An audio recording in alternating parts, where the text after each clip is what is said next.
You want to go after the cartels, great. If you can do it as a terrorist organization, great. I think legally it may be tricky. Everything else you're suggesting makes total sense. Catch and release makes no sense.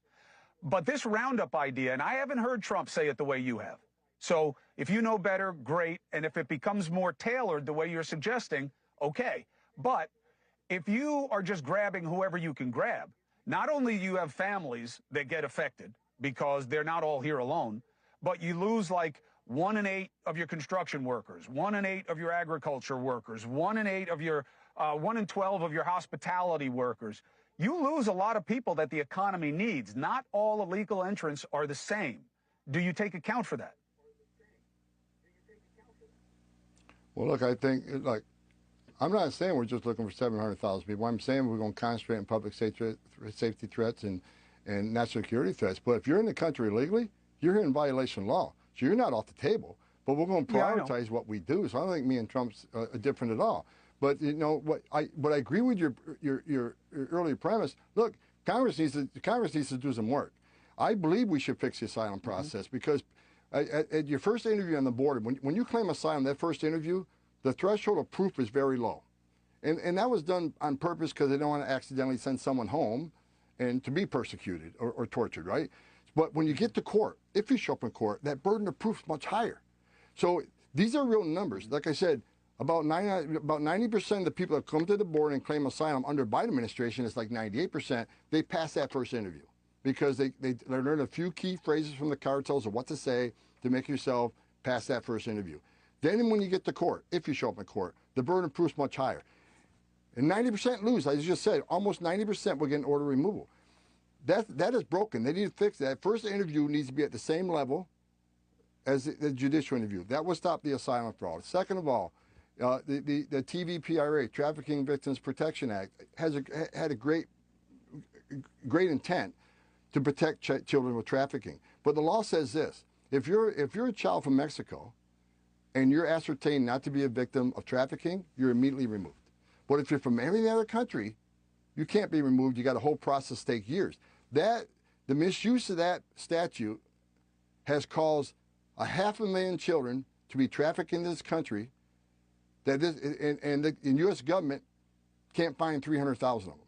So that has caused the crisis. And finally, the Florida Settlement Agreement. You know, under President Obama, when the family groups started coming across, we detained them in a residential setting, open-air residential setting, not a jail. We held them about 40 days in this residential center. Most of them lost their cases. We put them in an airplane and sent them home. Border numbers stopped. The family unit stopped coming. Then the Ninth Circuit comes out and says, you can't hold them for 40 days. You can only hold them for 20. I remember in my affidavit, I said, if you do this and only hold them for 20 days, you're going to see a family surge like you've never seen before. Of course, I was called a fearmonger, no evidence, and look what happened. As soon as the Ninth Circuit made a decision, skyrocketed family groups. There is actions Congress can take. Because what I'm tired of is every president comes in, and I'm a Trump guy. He had more success on the border than any of the 5 presidents I worked for. But when a president comes in on an executive order and intentionally unsecures the border, which was happened, President Biden ran on open borders. He ran on abolishing ICE. He ran on ending ICE detention. He ran on putting a moratorium on deportations. He ran on free medical care. When you make this type of promise to the whole world, they're going to come to the greatest nation on earth. But instead of a president coming in and doing executive orders, every other president doing something different, Congress needs to fix this. We're not going back and forth and being a ping pong on immigration. Look, immigration enforcement is very controversial. It's very emotional. I get it. But we have to secure the border because the secure border is going to save lives. Amen. Amen. There is no one, I think, better to run the entire issues at the border than Tom Homan. He was the former head of ICE, and he did a fantastic job. And then Biden said, no, you're too good. You need to skedaddle. And so Trump brought him back now as the border czar. And of course he knows his stuff. He's been doing this for the majority of his life. And I've heard some of his stories before, and it turns out he's even had to console dying children in his arms because the cartels keep on trafficking people over the border. And what they'll do is that they'll tattoo little numbers on their arms to make sure that they know exactly who you are and how to keep track of you. And they're better at keeping track of the people that they traffic over, and particularly the kids, than our own federal government. And he even said that we've lost about 300,000 kids in this system. And we even tried to bring this to the attention of, not Merrick Garland, Alejandro Mayorkas. And he just kind of had to shrug his shoulders, like, I don't know what happened. I mean, the buck is supposed to stop with you, bud. You are supposed to keep track of this. How come this keeps happening? Well, it's rather simple. Democrats can't govern. But it goes a little bit deeper than that. See, Tom Homan knows that the only way to really solve this problem is if Congress does its job. There's sort of this running theme in government so far. And you'll notice this if you follow the Supreme Court. After the Trump appointees, the majority of the court is trying to put things back in Congress' hands and say to Congress, hey, you have given the president way too much power. You have given the Supreme Court too much power. Do your jobs. And the problem with Congress is they can, but when they do, it's so incompetent, or it's filled with so many poison pills that nothing really gets done and nothing really changes. On one hand, that's sort of the model for the United States, because the whole point and purpose is so that the states actually run the majority of what goes on. But in the modern era, that really can't happen anymore because the problems are beyond the state's purview based on not only the current laws that we have, but also the sheer size and scale of the issues. It's why Texas tries to put up border razor wire, and the feds will then take it down because that's not their purview.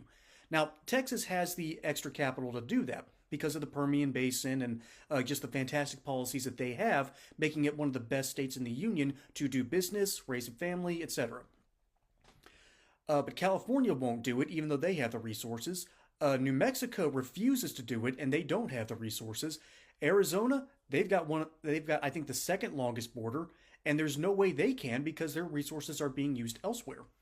So the federal government has to do its job, but Congress just refuses. The last time they had a comprehensive border bill, there was a giant poison pill. And Homan even talks about it in this segment. And in this segment, Homan brings up the fact that all these people have to do when they cross the border is get to an agent and say a couple of key phrases about seeking refuge, and lo and behold, they get led into the country without any real questions asked. Now, the one good thing Mayorkas did do was try to bust migrants and use agents to get migrants into the judicial system, but most disappear before that even happens.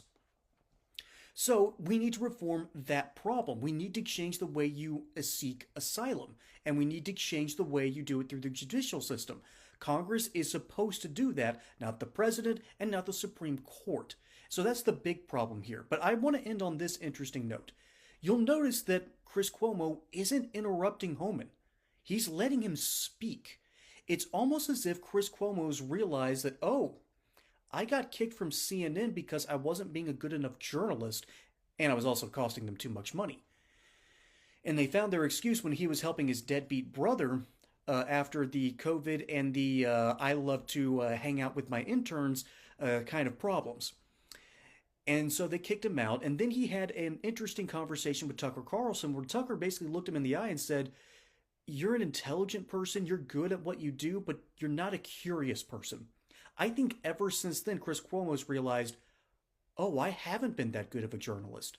And so instead of being as combative as he used to be on CNN, he's letting Homan have his say. And he's been doing that more and more and more. And so I'm actually gaining respect for him. And he's sort of redeeming the whole idea of journalists because he's realized that he made a mistake and he needs to change his tactics. Not just because he needs to keep an audience, but because he realizes that the truth is more important than him getting to one-up someone. I think that realization has made him into a much better journalist, and it's why Homan is now out there giving a great testimony as to what needs to happen at the border. We need to reform the way we do the asylum seeking. Congress needs to do its job, and maybe, just maybe, we do need to start really considering how to deport certain people, particularly criminals, like, the man who keeps on getting out of Democrat facilities and ended up in Georgia and murdered Laken Riley. I think those are the kinds of people we need to deport ASAP.